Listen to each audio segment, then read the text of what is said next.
Movie star Chris Hemsworth recently learned that he has a very high risk of getting Alzheimer's disease, and he announced that he'd be taking time off from his career to focus on family and personal priorities. However, based on a ton of scientific research, I say that Chris's quitting work is absolutely the wrong thing to do. If you're worried about dementia for yourself or a loved one, keep watching. In this video, I'm going to go over what are the details about Chris's condition. What is his likelihood of getting Alzheimer's? What are the things he can do to reduce his risk for the disease? And why is it bad for someone like Chris with high dementia risk to stop work? Chris discovered that he has a genetic vulnerability to Alzheimer's disease while he was working on the production of a National Geographic show that focused on ways to slow age-related declines. He learned that he has 2 copies of the ApoE4 gene, one from his mom and one from his dad, and this gene has been proven to be linked to a higher risk of Alzheimer's. His announcement has brought new focus to the challenges and concerns about Alzheimer's disease. The good news for Chris is that while he rightfully has cause for concern, it's premature to be alarmed. Scientists confirm that his genetics raise his risk of having Alzheimer's, but genes are not the same as guaranteed destiny. The ApoE4 gene is involved in the transport and metabolism of cholesterol, as well as the repair of brain cells. Scientists have identified that it also has other roles, including binding to beta amyloid, which is involved in the formation of the brain plaques that are associated with Alzheimer's. So having the ApoE4 gene is considered one of the most significant genetic risk factors for developing Alzheimer's. About 1 in 7 people carry 1 copy of this gene, and about 1 in 20, or 5%, carry 2 copies. Researchers believe that if you have 2 copies, like Chris, your risk of Alzheimer's increases by about 15%, and you may start having symptoms as much as a decade earlier than the average person.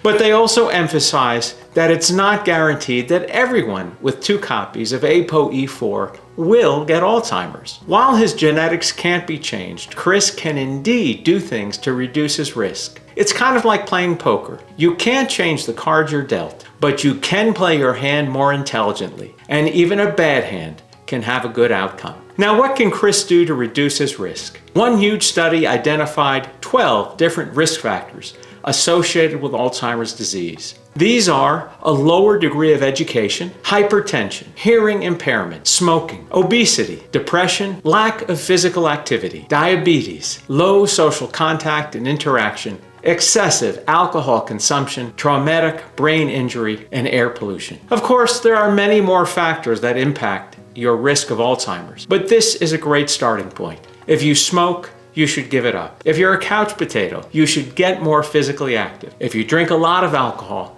you should cut back. Chris is a young man, and it looks like he's in shape and takes care of himself. But there are always ways to improve. And if he can improve in any of these areas, now is the time for him to make changes. Another big area that certainly influences Chris's risk of Alzheimer's is his diet. A healthy diet will help Chris stave off cognitive decline and dementia. It does this indirectly by reducing many of the risk factors on the prior list, and directly because proper nutrients give the body an essential foundation for brain health. The right diet will also allow Chris to maintain a healthy gut biome, and this is because many of the chemicals that control brain health are regulated by the gut. So in short, if Chris eats well, exercises regularly, and does what he can to minimize the risk factors on the prior list, he'll improve his chances and might sidestep Alzheimer's entirely. But what about his taking a pause from work? The type of news that Chris got about his gene profile is never pleasant to receive, and I think it makes sense for anyone in his situation to pause briefly and evaluate their life to make sure their priorities are in order. I hope that Chris reflects on the risk factors and does what he can to improve his life for his benefit as well as that of his family. But it's my hope and strong recommendation that Chris not give up an active work routine, because there have been numerous studies supporting the importance of staying engaged. and having a purposeful existence. Frankly, it's one of the single best things people can do to avoid dementia. The old adage of use it or lose it never had greater significance. A massive study conducted with nearly 500,000 individuals found that your risk of dementia actually declines with each extra year that you stay employed. That's right.